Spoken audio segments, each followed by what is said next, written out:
Welcome back to another episode of Mom Power Talk. I'm Sarah, and today we're excited to talk about one of the most transformative times in any woman's life, becoming a new mom. Hey everyone, I'm Emma, and whether you're a first-time mom or just looking for some advice on those early baby days, we've got you covered with stories, advice, and some tips that we wish we had when we were new moms. Becoming a mom is a beautiful and challenging journey, and today's episode, we're going to share personal experiences, mistakes we made, and some helpful advice to guide you through those first few months. Let's get started. I don't think anything can fully prepare you for the emotions of becoming a new mom. One minute you're over the moon, the next you're feeling overwhelmed. Yes, it's a whirlwind. I remember feeling like I was on an emotional roller coaster, excitement, joy, exhaustion, and sometimes even frustration. I would never forget the first day I brought my baby home from the hospital. I was so nervous about doing everything right. My husband and I just stared at this tiny person thinking, what now? I had the same experience. You're so used to the support of nurses in the hospital, and then suddenly you're home, and it's just you and the baby. That feeling of nervousness is completely normal for new moms. Everything feels new and uncertain, but with time, you'll grow more confident. Absolutely. It's important to give yourself grace and remind yourself that no one is perfect. You'll figure it out as you go along. I made a huge mistake during my first week as a mom. I forgot to properly buckle my baby into the car seat. It wasn't until we were halfway to the grocery store that I realized. I felt terrible, but it was a learning experience. That's such a common mistake. We're all learning as we go. No, expect you to be an expert right away. One of the most important things for new moms is having a support system. Whether it's family, friends, or a mom group, having people to lean on is essential. Yes, asking for help is not a sign of weakness. In fact, it's one of the smartest things you can do in those early days. Joining a local mom group was a game changer for me. Just having other moms to talk to and share experiences would help me feel less isolated. I realized that what I was going through was totally normal. The decision to breastfeed or bottle feed is one that every new mom faces, and there's no one-size-fits-all answer. What matters most is what works best for you and your baby. Yes, I struggled with breastfeeding at first, and I felt a lot of pressure. But eventually, I found a routine that worked for us, and that's all that mattered. I thought breastfeeding would come naturally, but it didn't for me.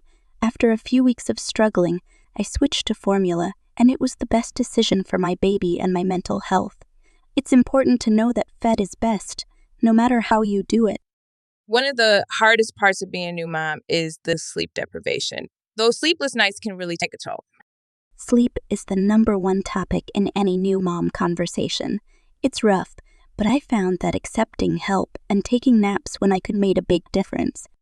I remember the first night my baby just wouldn't sleep. I was up every hour and completely exhausted. It took a while, but I learned that it's okay to nap during the day and to ask for help from your partner or family.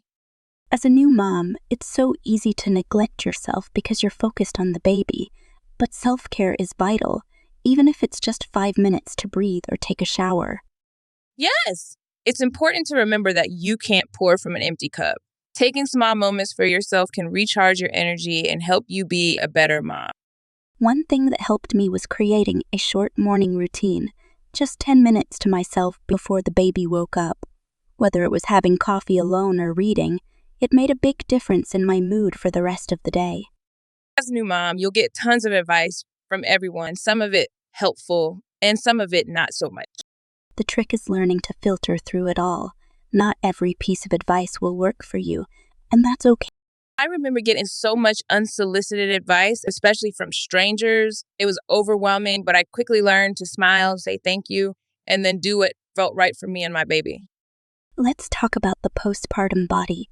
Your body goes through so many changes after having a baby, and it's important to give yourself grace during this time. It took me a while to come to terms with my new body, but I realized that it's okay to take your time and not rush into trying to bounce back. I remember feeling frustrated that I didn't look like my pre-baby self right away, but over time, I learned to appreciate my body for what it had done. Bringing life into the world, it's a journey, and there's no rush. Every baby is different and it can take time to find a routine that works for you and your little one. It's all about trial and error. Yes, and routines will change as your baby grows, so being flexible is key. I used to think I find the perfect routine and stick to it, but babies don't work like that. I had to adjust and learn to go with the flow as my baby's needs changed. It's normal to experience a wide range of emotions after giving birth: happiness, anxiety, sadness, and everything in between. If you're feeling overwhelmed or down, it's important to reach out for support. Postpartum depression is real, and there's no shame in seeking help. I went through a period of feeling really low after having my baby. Talking to my doctor and opening up to my partner made all the difference. You're not alone in this, and help is available. Becoming parents can change the dynamics of your relationship with your partner. It's important to communicate and make time for each other, even amidst the chaos. I agree. Date nights and regular check-ins with my partner helped us stay connected during those early months. Our first post baby date night felt so strange, but it was a wonderful reminder that we're still a couple, not just parents. It's important to nurture that part of your relationship too. Online mom communities can be a great resource for advice, support, and just knowing that other moms are going through the same things. Absolutely. I found a few Facebook groups and Instagram accounts that really helped me feel connected, especially when I was home alone with the baby. I joined an online group for first-time moms, and it was a lifesaver. Just being able to ask questions and share experiences made me feel less isolated. To all the new moms out there, it's trust yourself, ask for help, and take it one day at a time. You've got this. Remember, there's no one right way to be a mom. Listen to your instincts, and don't forget to take care of yourself along the way. That's it for today's episode. We hope our stories and advice helped ease some of the stress of being a new mom. Thanks for tuning in, and remember, you're never alone on this journey. See you next time on Mom Power Talk.